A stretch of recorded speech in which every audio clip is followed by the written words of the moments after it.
Hello internets, Jesus loves you. My name's Cody and this is the Christian News Show we do every Tuesday. We're going to start off light here because it is the birthday of Billy Graham. He has turned 99 years old. And for those who don't know who Billy Graham is, he is a legend for Christians in the United States. His revivals have probably had some of the biggest impacts on Christian culture. It's very awesome to see that this man is still alive at 99 years old, still making an impact on the people around him. Franklin Graham, his son, says that the family is very grateful that they've still been able to spend time with him, that he is a little bit quieter these days. He doesn't hear well, he doesn't see well, but his health is in good condition. There are two people for the last few years that I've just been waiting to see that Facebook post, and that has been Billy Graham and Stan Lee, and I'm so thankful I haven't had to see it yet. There are two people that have had very huge impacts on my life for very different reasons. But Billy Graham, I hope that you have many more years to come. And from there we get deep. I'm going to be honest, I don't even really want to talk about this next story, because it's one of those things where no matter what I say here, one of you is going to be mad at me. Last week, Lentz was on The View, and he's getting a lot of flack right now because Joy Behar, one of the co-hosts, asked him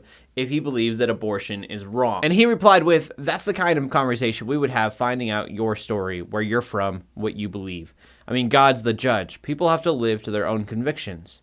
That's such a broad question to me. I'm going higher. I want to sit with somebody and say, what do you believe?" And so a lot of people are very angry. He did not just outright condemn abortion. He kind of skirted the question. And it would make it so much easier if he'd clarify his answer, but I don't think he will, because this is kind of what he does. He answers questions really vaguely to kind of not scare off the people who need the church. My interpretation when hearing him say this isn't that people have to live by their own convictions, but that people are going to. But even if that's the case, he still did not outright condemn abortion, which is what many people would have liked to see. But a couple of things. This interview is very short. He's talking to a pro-abortionist host. If he would have condemned it, that would have been the entire conversation. And then secondly, probably more important to Lentz, is the thought of what do people who have had abortions need to hear. When you talk to someone who has had an abortion, oftentimes there is already guilt and shame. Lentz sees the church as a place for healing and knows that if you start out with, hey, what you did is wrong, they're not going to get any healing from you. So I know he didn't condemn abortion like many would have liked to have seen, but I also don't think that he was justifying it anyway. He just said we need to have a conversation with that person first. Lentz kind of touched on this in the interview, but as Christians, we love to pick and choose which sins we hate and which ones we're going to tolerate. Over the years, I've come to realize that most people know that they're broken. It's the getting fixed thing that is kind of the journey there. So most people don't need to be told that they're broken because they already know it. They need to be told how to fix it. And that takes conversation. So I think that Lentz could have said what he was trying to say better, but I also kind of understand where he's coming from. And I don't think that he was in any way trying to support abortions. And then from that, our final story of the day, you've probably already heard about it. Last Sunday at a Texas church, 26 people were gunned down. Many more were injured. And these mass shootings, they've sadly been happening so often that usually I just kind of touch on them, say my thoughts and prayers are out, and move on, because the bigger news outlets are going to be able to report on it better than I can. So first off, my prayers are obviously with First Baptist Church.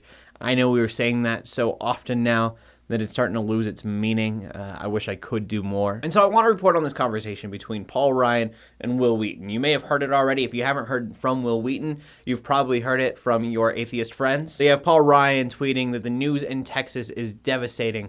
The people of Sutherland Springs need our prayers right now. To which Wil Wheaton replied, the murdered victims were in a church. If prayers did anything, they'd still be alive. And it should be said that Wil Wheaton did later on apologize for this comment. It was out of anger at Paul Ryan being someone in government, not doing anything but praying. But it also has 20,000 retweets. It is an echo of the thought that many other people are having. The thought of, where is your God if he won't even protect you in your own church? And so before I move on, I do want to say that I in no way want to degrade the fact that 26 people are dead. 26 people are no longer on this earth. It's devastating to our country, and it's even more devastating to the people who knew these 26. But it wells up so much emotion in me to hear, where is your God if he won't protect you in your own church? If we as Christians actually believe the things that we say, then it better to be Christians than not. And of course, no murder at all would definitely be preferable. But there's definitely at least a sliver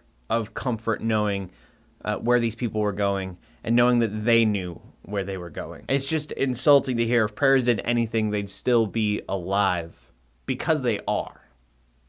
Prayer does work. Those people are in a better place. It doesn't make it any easier for us who are still here, for those who are hurting, who have lost loved ones, but it's a truth.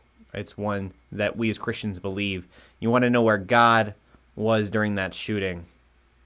He was holding those victims close. And that's where we're going to end today's show. No question of the day. I can't have a question with the way we ended like that. But this is one of those videos where I didn't want to make it, but felt it probably needed to be made. So, for someone out there. As always, my name's CodyArmour, bringing you Christian news in a not-so-boring kind of way every Tuesday, right here at youtube.com/CodyArmour. We'll see you next week. I love you guys. God bless.